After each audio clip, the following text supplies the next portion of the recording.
Sakinat bu ayolning eng chiroyli holati. Bu jimjitlik emas, bu ichki osoyishtalik. Bu tashqi dunyo qanday bo'lishidan qat'i nazar, o'zingni ichkaridan tinch, to'liq va qadrlangan his qilishdir. Haqiqiy sakinat shovqinli hayotdan qochish emas.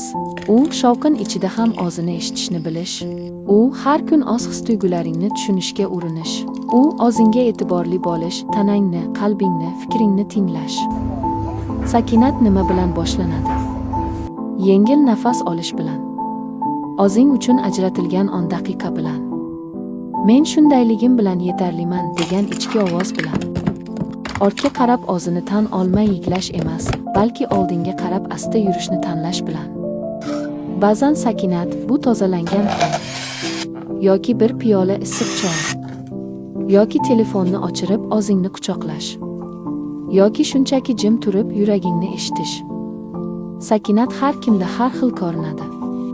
Lekin u faqat o'zini seza olgan, o'z hayotiga e'tiborli bo'lgan ayollarga keladi.